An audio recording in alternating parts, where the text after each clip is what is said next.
welcome to the Standpoint. This is the new season of the Standpoint. That's the last season for the year 2016, and we are going to make sure that we bring you something exciting, something creative, something innovative, something that will pep up your spirit, something that will make you sit up as a woman, own your community, own your family, own your environment, take your destiny into your own hands, and understand that politics is a way of life.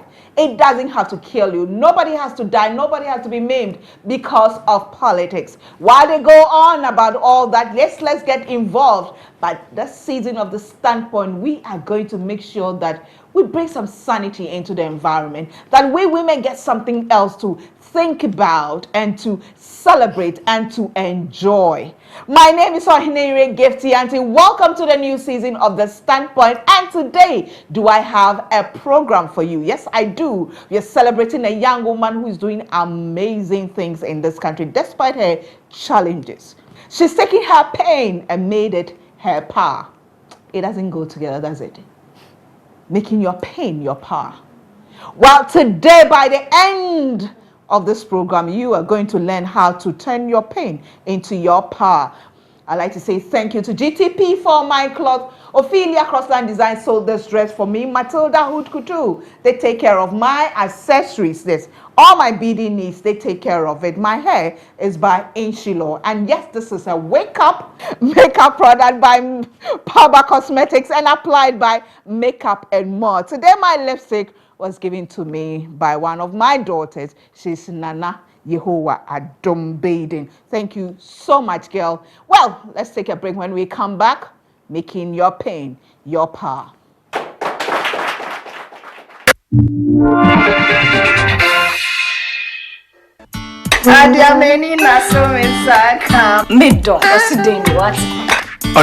Ayo best my power. Tinatek tomac mixture. Oh, be only osani yefuyeri be niasem. Sana tinatek malakeno so. Etu malaria, tipaye, stress, any hunam yao biase. Free 020-816-0807 and 0276-875629. Tinatek in you. Aye, Busen Chamfa. Lipo!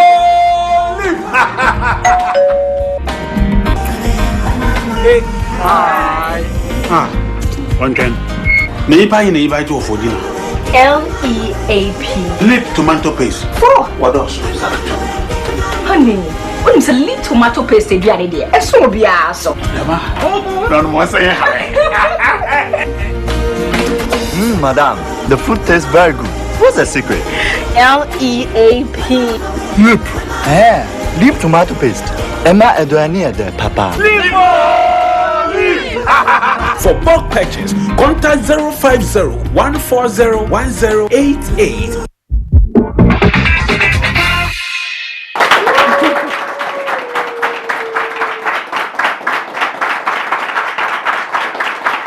Welcome back to the Standpoint. If you just joined us, we're about to interview a woman who is doing great things for this country in her own small way, in her small corner, not in Accra, but outside Accra. Is she crazy or what? Anyway, let me say thank you to our sponsor, Tinatet Herbal. They provide they make the Tinatet Malacare, Tomacare, and the rest of their cares. Thank you to Anointed Electrical Engineering Services, the generator expert, and of course, Lip Tomato. Today, everybody in my audience is going to get a gift from Lip Tomato.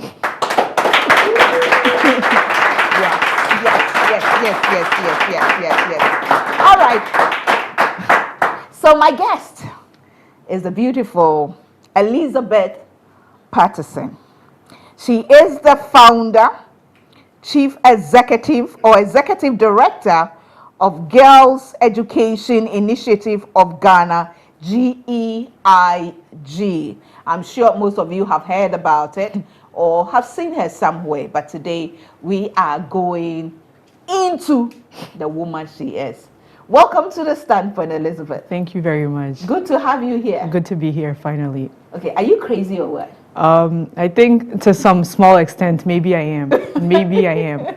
There's some maybe, craziness yeah. in there Yeah, somewhere. Yeah, because I think referring to why I relocated back to Ghana, Yeah. I have everything. I can say I have everything back in the States, and I would be comfortable. So you But- were Ghanaian? Yeah, I'm Ghanaian by birth, American by citizenship, and I'm Ghanaian in every sense of the word. I'm Ghanaian through and through. Your parents are Ghanaian? Yeah, both mom parents. and dad? Just to backtrack, my dad is half something. Okay. Unfortunately, we don't know, but we think half Scottish. Okay. And back in the 50s, his dad came to Ghana and impregnated his mom, and so hence the name Patterson. Okay. Yeah, so Okay. and my complexion, I It's like guess. the- Yeah. That shows that. So you, my yeah. dad's half white, and Okay. so I'm a quarter white. My sister's a quarter white, but my mom is 100% Ghanaian. 100% Yeah. Ghanaian. But you were born in Ghana? Or Born in Ghana, born in Ashtown, Kumasi. Yeah. Oh, okay. Yeah. Is Yeah. your mother an Ashanti woman? Yes, both of my parents are Ashanti, Ashanti, so and okay. so that makes me an So Ashanti. you're Ashanti. Yeah, very much. Jesus. I mean, you left in the U.S. for how many years? Since '95, so a little bit over 20 years, about 21 years now. Yeah. How was life for you in the U.S.? How is life for me in the U.S.? I would say very comfortable. Initially, we settled it. Well, we've always been in New York. We settled in the Bronx, Okay. and then moved around until my parents were able to find work, Okay. and eventually we settled in Brooklyn for quite a number of years, about 10 years. Okay. And You love the black neighborhood, don't you, from Bronx to Brooklyn? But you were born, you In- have a challenge, right? I guess if you see it that way, Physical. sure. Yeah, I have a physical challenge. Okay. But I don't want to call it disability. I don't either. Okay. So I was born, well, I wasn't born with it. Okay. Yeah. So after we left and after some years of schooling, I got accepted to a high school in Pennsylvania, a boarding school. And in my third year, or my second year actually, I'm mixing it up because I've told the story so many times. Right. My second year of high school, about to go into my third year, we were going somewhere on a trip with a teacher, and I believe there are about, I don't have any memory of this, but I believe there are about 6 or 7 students in the car. Right. And then the story goes, we were just riding along in the van, and then some people say a deer crossed the road, other people say that it was raining, others say they don't know what happened, but all of a sudden the van flipped over, and then everybody got thrown out of the van, and I unfortunately got stuck in the van from the waist down, and then the van fell on top of my head. And so I'm thankful, I'm so glad that I've cut all my hair Yeah. from the last time you saw me. Yeah. So if you see, like, the van Yeah. fell on top of my head, and then this whole side of my head, the skull fractured and cracked open, and according to my parents, and this might be too graphic for some people listening, but a part of my brain popped out. And so I got rushed to the emergency room, and I think at the time my parents were in New York and my mom was working in New Jersey. No, wait a minute. A part of you was stuck in there. Yeah. So your lower from part the was waist stuck, down, yeah. was stuck Yeah, in there. yes. And then the van fell on you. Fractured part Crushing this part of my head. So yeah. do you understand that you were a miracle? You were a complete miracle walking around? I'm telling the story because I've told this so many times, and a lot of times I feel very removed from everything that has happened in my life. And I mean, the doctors pronounced me dead. Like when they called my parents to come, I think they were calling them to come and identify my body to make sure it was theirs. And so they pronounced me dead. And so when you look at it that way, it is a miracle. Can I touch you to see if you're a real human being? Well, that's a bit much, but yeah, it's real. Like, wow. I exist. Yeah, it's real. So that's how it happened. And then got rushed to one hospital. They couldn't do anything because they had to remove And this was in the U.S.? Yeah, in the U.S. They removed the fractures of the skull, and then I think they gave me blood for a little bit to keep me alive. Right. And then they moved me to the Children's Hospital of Pennsylvania. That's where all my recovery happened afterwards. And I was in a coma for about 6 weeks. And then You went into coma? yes. And all that time I couldn't speak. I couldn't, clearly, if you're in a coma, you can't speak. Of course. Couldn't speak, couldn't. But you said you don't remember much of it, but because I don't know, I mean, the coma experience, do you remember, were you hearing things around you or you don't remember? So I remember the latter part of the coma experience, I think maybe like week 4 or 5. I can't believe that I'm actually pinpointing the week. About week 4 or so, my dad has cousins who also have Caucasian, and we discovered them when we went to the US. And so they had come to visit. And so I have distinct memories of Jane and the brother, Jane and Peter, coming to visit me in the hospital. And so when I asked my mom after I came out of it, my parents, so did Jane and Peter come here? And that's when I realized that maybe you could hear. I could hear or have like some kind of vision of what was happening. How long did it take you to recover fully? I wouldn't say I haven't recovered fully because I still walk with a limp, and then my left hand doesn't fully function. You know, forgive me, but honestly speaking, I didn't know your story. It's okay. Sometimes I intentionally do that because then I get to ask you the real questions, you know, because if I'd read this, because I thought you have an autoimmune something. Yeah. I think that's what most people assume. I didn't know that was due to an accident. And then when I was in the States, like I almost never shared the story with anyone because you see people with disabilities all the time walking on the streets, and I wouldn't say it's the norm, it's part of our society, but then coming back to Ghana and living here and working here, and people, I remember in 2007, that's when I had come back to Ghana for the first time, and I feel like I'm about to choke up with what I'm about to share with you. I went to church with my mom, and I used to wear a foot brace all the way up to here. And an elder in the church pulled my mom aside and said, "Mary, I didn't know my you know." And despite all this, you decided to stay here. We were in church. That's right. We were in church, and you're supposed to encourage, like, the progress and people accepting who they are. So the point of that story is, I came to Ghana, and I think when I came to Ghana, I became very much aware of my disability or my lack of whatever mobility on this side of my body. So only Ghana reminds me that I'm disabled. And I think in a way also it motivates me to keep working to counter the fact that in our culture right now, we don't really think that people with challenges can really do anything. So high-spirited and applause.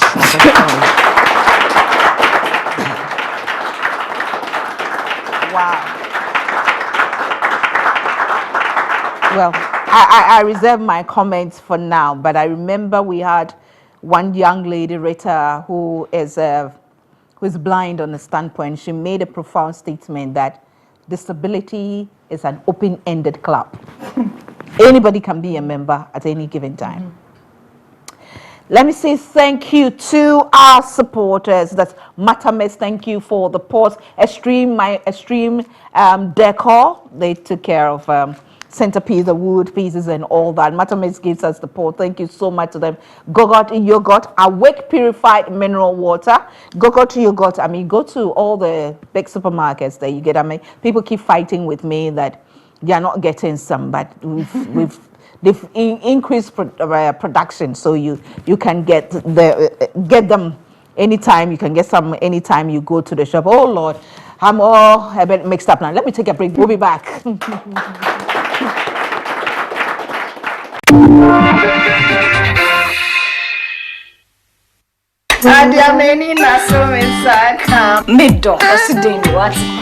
Odo, oyo best my power. Cause one num tinated venicare what? When him say tinated venicare, and no one bibidra. Clinically, no, ya testing with Department of Pharmacology and Microbiology at University of Ghana on Medical School. Sir, Omudu stamp with say by Minia, num tinated venicare what? Hey, tinated ambassador. Aboye papa. Free 020-816-0807 and 0276-875629. Tina 13-year-old.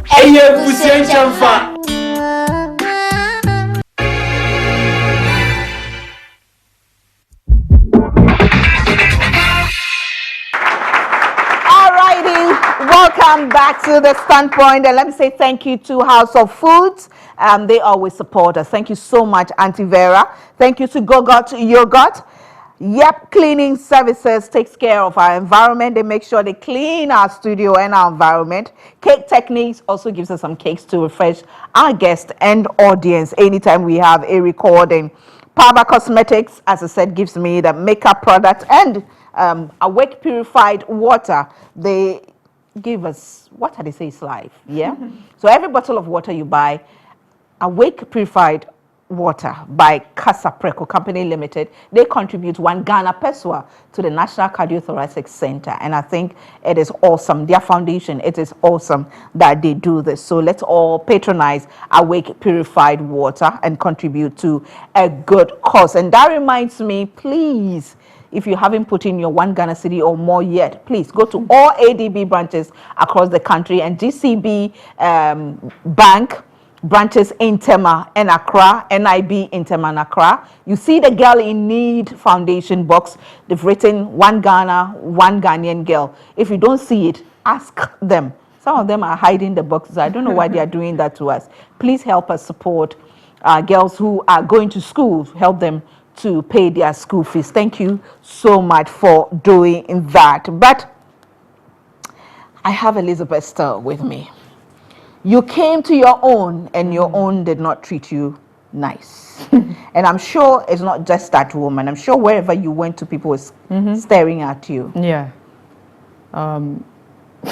Yeah, back in 2007, when I was recovering, I guess freshly recovering, there were a lot of stares, because when we left and I was 10, people were used to Mami, who was like the Obroni in the neighborhood, and they were used to how I used to look. So it was quite a shock, even though they knew that I had been in a car accident. It was a shock for me to come back. But how was the recovery for you yourself? I'm sure your parents did their best. Yeah. That really has to come from you. The recovery, I would say, it's a continuous process, because I don't ever think that I'm done recovering. I went into therapy for inpatient for about a year, and then outpatient for another year or so. And that's when I started college. Like, I went back and graduated from high school after the accident, a year plus after the accident. I went back and graduated from high school. And so all that time I was an inpatient in the hospital, but I was getting tutored by a tutor who would come in. So she helped me finish up my high school degree. And then when I became an outpatient, I started college with 1 class. And like, you wouldn't believe, as a 21, I think at the time I was 20 or 21 years old, to have your mother escort you to class. And then because she was so, I don't know, she was so like nervous that something might happen to me, she would stay on campus and wait for me to finish, and then take me back home. So, a mother's love. I guess so, but that's, the recovery has been, there's been some high highs, and then those moments when I recall it, it makes me like, I've come a long way. So you have. I guess I've come a long way. Being almost declared dead, your scalp fractured.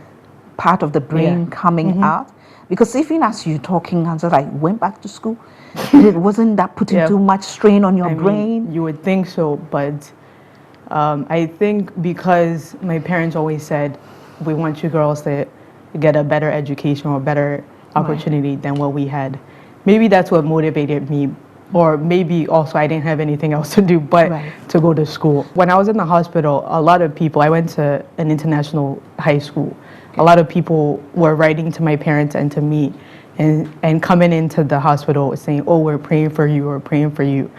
And I'm Catholic, and I don't think I've ever really appreciated my relationship with God, and like until the accident happened, and then having to go through the recovery and all the processes that it takes just to do one little thing. Right. Learning how to read, learning how to speak, learning how to think, you know. I think on the outside, maybe people don't see because I'm not someone who goes to church every Sunday. So, but my relationship with God has really been strengthened as a result of this. Because it has So, to. It has yeah. to, because I said you're a miracle. Yeah, thank you. Honestly, you are a miracle. Thank you. You know, So- I just don't want to think about if it had happened in Ghana. Yeah.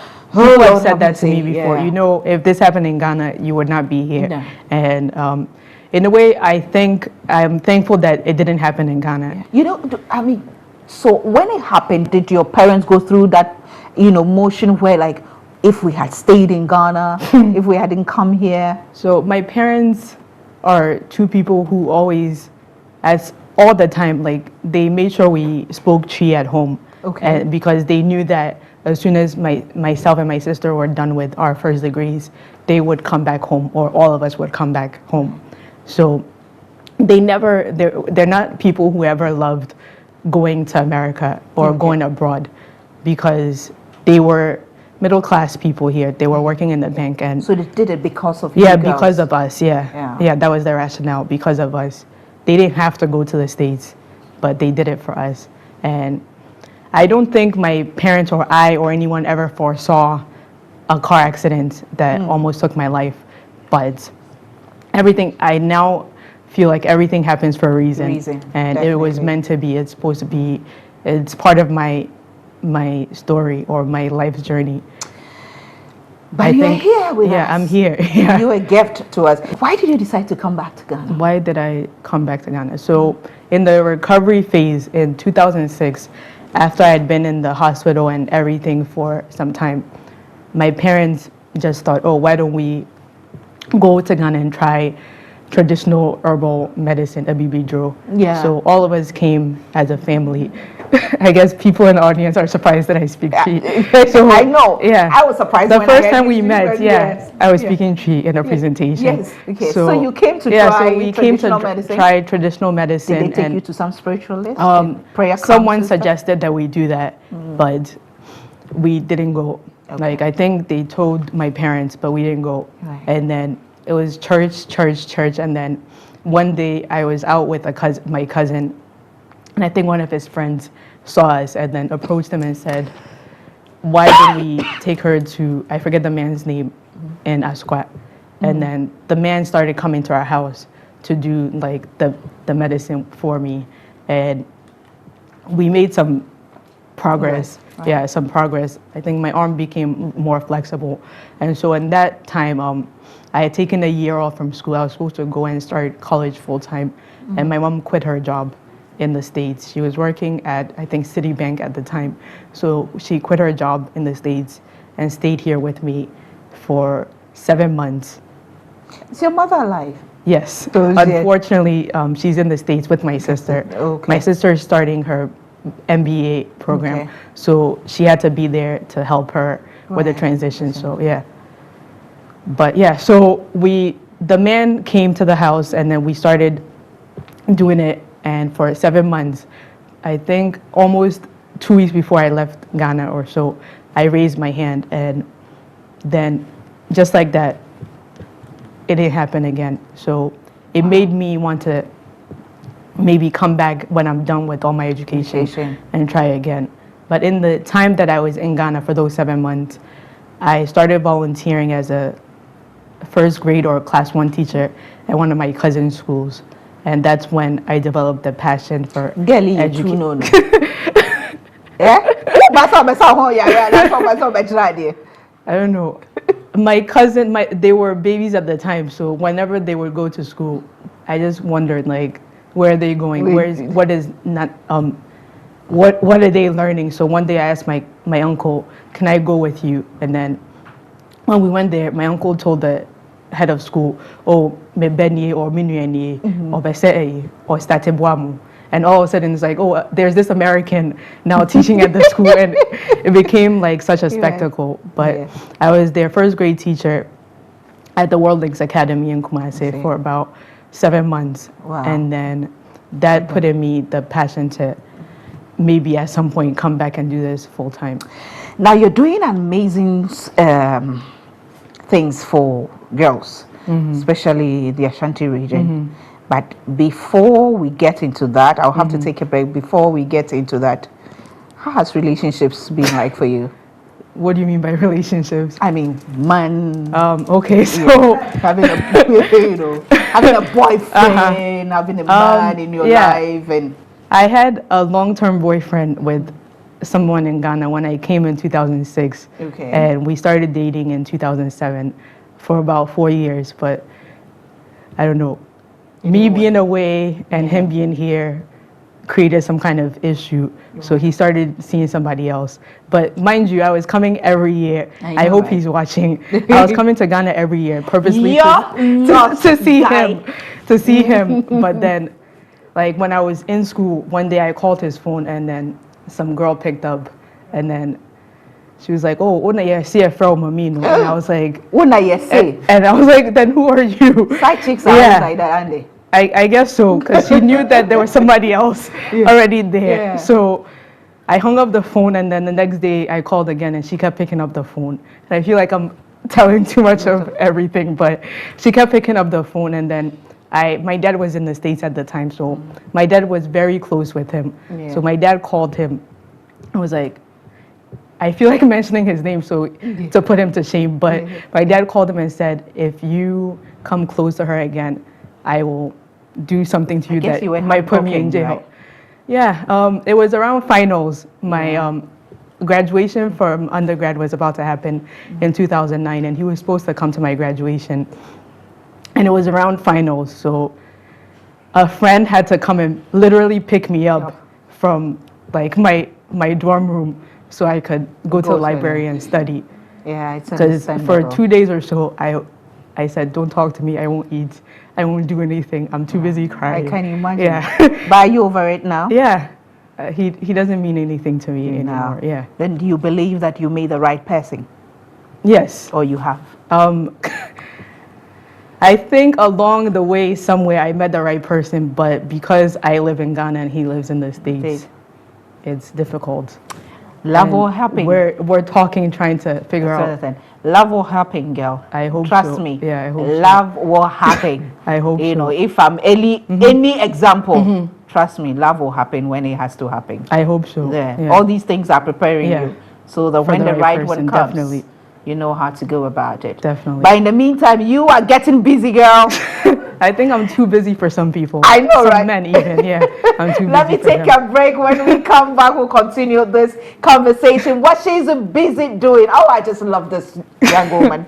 I love her to bits. So thank you to GTP for my cloth. Ophelia Crossland Designs made this dress for me. Thank you so much to her and her team. Thank you to Matilda Hood Couture. They take care of my accessories. Paba Cosmetics gives me the makeup product, and Makeup and More applies the makeup for us. My hair today is by Inshilo, and it is a wig cup. You want me to take it off? You're excited. I'm not taking it off. Go and get your own. We take a break. When we come back, we'll get into what this amazing young lady is doing in Ghana now, based in Osekrum. Typical Ashanti girl. We'll be back.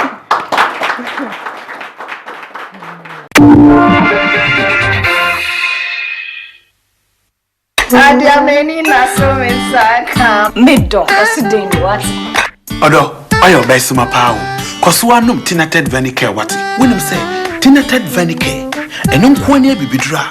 Clinically, no, ya testing with Department of Pharmacology and the Microbiology at University of Ghana on Medical School. Sir? Omudum stamp was say by Minia, num tinated venicare what? Hey, tinated ambassador. Abuya papa. Free 020-816-0807 and 0276-875629. Tinated in Euro. Hey, Chamfa.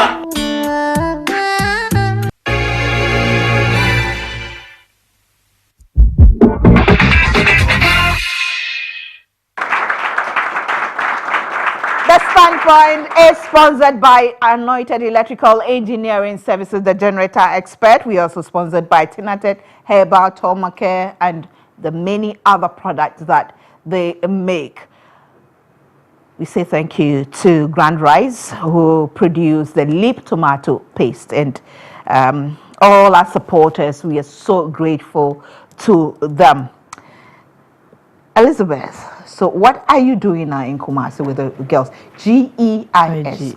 GEIG. Yes. Okay. Girls Education Initiative of Ghana is a nonprofit organization that provides academic and financial support for girls, including girls with special needs or disabilities. Okay. So they could access higher education and professional opportunities. And right now we provide support for 12 girls as part of our first cohort. Of those 12, 7 are in the Ashanti region, and 5 are in Greater Accra. And this year we embarked on a partnership with a young lady at NYU. And so we've been able to support, we're now currently supporting 2 girls who are done with SS and about to enroll in tertiary. Yeah. That's awesome. So we have when 14 girls altogether. 14 girls altogether, Yeah. Okay. So when did you start this program? Unofficially, I would say when I came to Ghana in 2006, 2007, but officially we did the registration and incorporation in 2013. Okay. And why did you decide to take on this project? GEIG mirrors a lot of my life and my story. And so aside from me, when I was in Ghana in 2006, there was this one young lady at the school that I was volunteering at who was struggling to read and do basic math, and she was subpar to her other classmates. But after some tutoring and individualized support, by the time that I was leaving, she was now starting to read short stories. And then when I was doing my master's in 2014, I went to South Africa. And when I was going, my research that I went there with my mindset, I want to know how South Africa, the education system there works and how they incorporate girls' education in South Africa. And then my professor, Dr. Teboho Moja, told me, why don't you do something that reflects who you are or something personal to you. Every week we were doing journal writing, and so I guess from my journaling, she had seen that I wanted to maybe investigate a little bit more about how people with disabilities are able to access education in South Africa. So from that, I realized that South Africa, unlike Ghana, if you are a person with a special need or a handicap or whatever negative connotation or negative word you want to say about disabilities, your access to a lot of things are very much limited, and especially education. My research was studying K through 12 education in South Africa. And of the 3 schools that were involved in my research, I realized that only one school had been able to graduate a student with a special need to somewhat of a professional level. And so I felt as though, why can't we do something in Ghana, because this is where I'm from, and I will go back to South Africa hopefully in 2017, but why not do something at home? And I thankfully, as I was writing my paper, I ran into a lady who was one of my former board members, Mary Amwa, and her daughter has autism. And so she presented at NYU School of Social Work. Yeah, you know Mary. Mary first told her story on the Standpoint. Mary is the lady who first gave me one of your numbers that has changed. So I had met her. She was given her presentation almost a week to the day that I was supposed to submit my paper. And it felt as though we were basically saying the same thing. And so with her support and the support of my family and a few other people, decided that we will come to Ghana and establish something here. So what's the bigger picture in the long run? In the long run, I hope to see many more girls and girls with disabilities or special needs enrolled in school and have the same access to education that I've been able to have. I want to see as many girls who have special needs with master's degrees, just the same way I do. And I'm really good friends with Farida Bedwi. I'm sure you know of her. And when I first came, we used to joke about the fact that it seems like it's just the two of us, you know, like we're the only two women with a noticeable physical handicap. And so it felt as though we were being pushed a little bit. And every time they needed a disabled woman in Ghana to do something, it was either me or her. And so I would like to see more and more girls in general, and then girls with special needs especially, be able to rise up through their education and professionally. Wow. Yeah. That's an awesome project. Thank you. That's a project that is worth supporting. Thank you and very I hope much. and believe that you get all the support. So how do you get funding? How do I get funding? That's the question that always gets asked, and I don't get funding. When we first started out, the UN's World Food Program, they have a fund called the Catherine Bertini Fund for Girls Education, identified us for our leadership development and mentorship program, and we luckily won a grant with the help of my sister writing it with me. We won a grant to support that. So, but every now and then, because I have some connections to the US and to Ghana, maybe I would say in the year, a few of my close friends and or family members will contribute, because people have come to believe in me and believe in my story. And I think I've been tracking you for quite some time now, and finally I'm here, right? And I don't give up. Like, I'm very determined. So I know that. Very determined. You don't give up. I think people, when they get to know me, feel as though this is a cause worth supporting. Yeah, definitely. Yeah. Have you tried AWDF, African Women's Development Fund? I reached out to them, I think, because I reached out to them when I was in the States. And they asked me a question about what's my citizenship, and because my citizenship is American, I didn't qualify.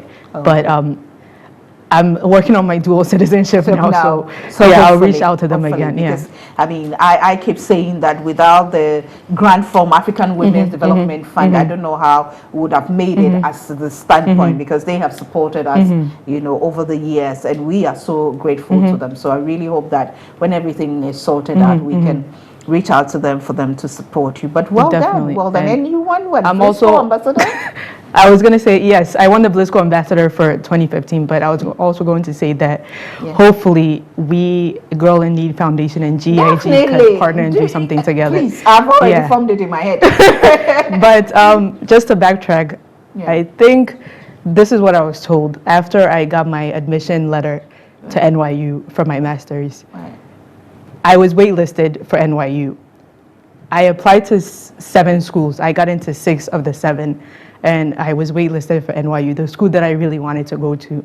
And then finally the letter came, and so I think I took a snapshot of it and posted it on Facebook, and just wrote a brief of what we just discussed and how far I've come with everything. So someone from BlizzCo saw that and then got me nominated to be one of the women for 2015. Wow. And through a lot of hard work and pushing and always not wanting to give up. I won for 2015. Congratulations. Thank you very much. During that period, I thought you were actually Farida's sister. Okay, yeah. Because she was really pushing for you, on Facebook and Twitter. I mean, I really thought you guys were sisters. Some people think we are in real life also. But in conclusion, what would you like to see happen in Ghana in the next 5 years in terms of support for people in terms of support for women? Support for women. I know there's whenever I say that I'm doing girls' education work, there's always that backlash. There are so many organizations now working for girls' education, but I feel as though Girl in Need would not exist if there was not the need for it. GEIG would not exist if there was not the need for it. Exactly. So for girls, I want every girl who really is determined to go to school to be able to access education. And these girls will grow up to become women, right? And then for the women to feel equal to men in every aspect of their lives, financially, academically, socially, culturally, for us to have an equal playing field. That's all I want. That's all you want. Yeah. That's all you want. That's awesome, and we of the Standpoint really celebrate you. Thank you very much. I'm encouraged. I'm motivated. You know, and I'm glad that you came on the set. You know, today of all days. Thank you very much for having me. Maybe if you had come earlier, you wouldn't have made the impact that you're making now. So we have this little Thank you package very from much, JSN. because this is our I'm talking to Adjoa right now. This is our fried rice this weekend, yeah. So we have the materials for it. Good. Yeah. It's by JSN Ventures Ghana Limited. They are the main distributors for tropical sun products, and as you can see, they vary. Every product they have, spices, rice, oil, drinks, whatever they have. yeah. So this is our token to you. Thank you very to say much. that we appreciate you. I know this will not be the last time. You'll be on Definitely. the Standpoint. This Thank is you. just to celebrate you, and I'm sure when the time comes for us to talk about other issues, we will invite you to be a part of it. Definitely. Thank and you I'll so always much. come Good, so long good, as good. you invite me. Thank you very much. All right, I'll be back with a bit of me.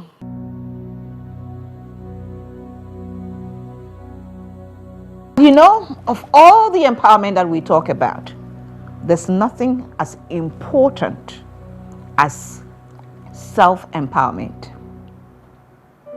It largely depends on you, because everything can be done for you, or you've been given all the encouragement that you need, all the push. But if you are not willing, if you are not determined, if you are not passionate, if you don't understand why you need to do it, you can't do it, and you can't achieve it. You can't be successful. It's all about you. What are you going? What is your child? What is your obstacle? What is society saying? It's all about you. How do you see yourself? When you look in the mirror every morning, every afternoon, every evening, what do you see? What do you say to yourself? You can't give what you don't have. You can't pretend to be something you are not. Get up, woman. Shake off whatever burden is on you. Get up. Get moving. Talk to yourself. Encourage and motivate yourself. Empower yourself so you can be of help to somebody. We just heard of a near-death experience, but we know God made her go through that for a purpose, for a reason. She's here and she's making a difference. What difference are you making? My name is Gifty Auntie, and as I always say, I am determined to do my best and leave the rest to God. But above all, I have crazy faith in God. And remember, having faith does not mean sitting at one place and waiting for manna to fall. Get moving, woman. Work with your faith. Thanks for watching. See you same time next week. Bye for now.